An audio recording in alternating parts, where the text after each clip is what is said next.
Halo, gimana kabarnya Sobat Meng? Pastinya sehat dong. Kembali lagi sama aku Mas Al. Di video kali ini aku akan mengulik tentang misteri jembatan gantung yang berada di Subang. Konon, jembatan gantung ini memiliki cerita mistis di dalamnya. Banyak makhluk halus yang sering mengganggu warga yang melintas di jembatan ini, terutama pada malam hari. Bahkan katanya warga pernah melihat ular lembu mirip dengan kuda Nil. Mau tahu seperti apa kisahnya? Ikutin terus ya.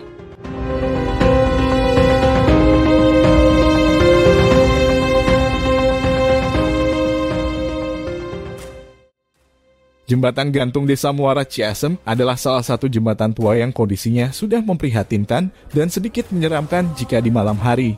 Jembatan gantung yang berlokasi di antara Desa Muara dan Tanjung Tiga, Subang ini adalah satu-satunya jembatan penyeberangan yang ada di kedua desa pesisir ini. Hingga akhir tahun 1980-an, kondisi jembatan gantung ini masih sangat menyeramkan karena masih banyak pohon-pohon besar saat akan memasuki jembatan ini. Sebelum listrik masuk desa sekitar tahun 1988, kondisi jembatan ini memang tampak menakutkan karena suasana yang gelap dan mencekam. Terlebih baik di Desa Muara dan Tanjung Tiga sendiri masih belum seramai sekarang.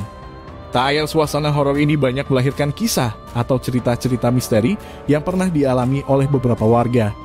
Bahkan, menurut para sesepuh desa, pernah ada seorang warga yang jatuh pingsan di tengah jembatan karena diganggu oleh penampakan makhluk halus saat menyeberang di jembatan gantung tersebut.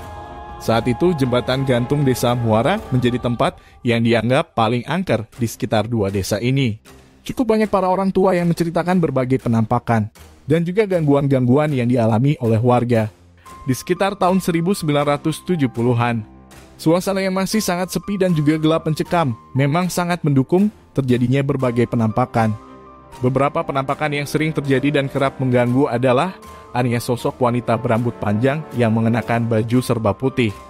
Sosok wanita yang menurut sebagian warga disebut-sebut sebagai kuntilanak ini sering menampakkan dirinya sedang duduk dan uncang-uncang kaki di atas kayu yang melintang, persis di bawah pohon randu besar yang saat itu masih ada.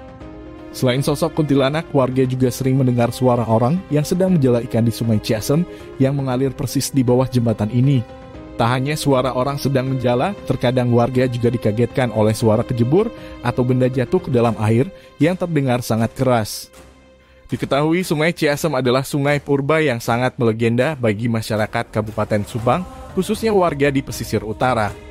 Selama ini, sebagian masyarakat Ciasem maupun warga Desa Muara mengenal adanya mitos siluman buaya, kurang ayu ataupun ular lembu yang konon menyerupai kuda Nil. Tak jarang pula mereka mengaku sering melihat orang yang sedang memancing sambil menaiki perahu sambil membawa lampu minyak tanah kecil. Pada awal tahun 1980, seorang warga mengaku pernah diikuti suara beberapa ekor anak ayam saat ia hendak menyeberang pulang setelah menonton kesenian dombret di pelelangan ikan di Desa Muara. Namun saat sampai ke seberang persisnya di bawah pohon randu, suara anak ayam itu hilang lenyap begitu saja. Dari semua penampakan yang ada, suara wanita yang meminta bayaran kepada orang yang menyeberang saat tengah malam yang disebut-sebut paling menakutkan. Suara ini konon sering muncul dari sebuah gubuk yang saat siang ditempati oleh pemilik jembatan untuk memungut bayaran. Gubuk ini berada di pintu masuk jembatan di bawah sebatang pohon ceri yang persisnya berada di sebelah barat jembatan. Saat itu, suasana memang masih sangat mendukung bagi para penghuni alam lain untuk melakukan penampakan, yang kadang menurut manusia dianggap sebagai sebuah gangguan. Setelah listrik masuk desa dan suasana semakin ramai, secara drastis penampakan ini sangat jarang dan bahkan hampir tak pernah terjadi lagi. Menurut beberapa ahli supranatural, makhluk-makhluk penghuni alam gaib akan menampakkan diri sesuai tempat dan mitos yang berlaku di suatu daerah. Di masa kini, penampakan-penampakan juga masih tetap ada namun kita tidak menyadarinya. Percaya tidak percaya, itulah misteri yang tersimpan di dalamnya. Aku Mas Al undur diri, sampai jumpa di cerita horor selanjutnya.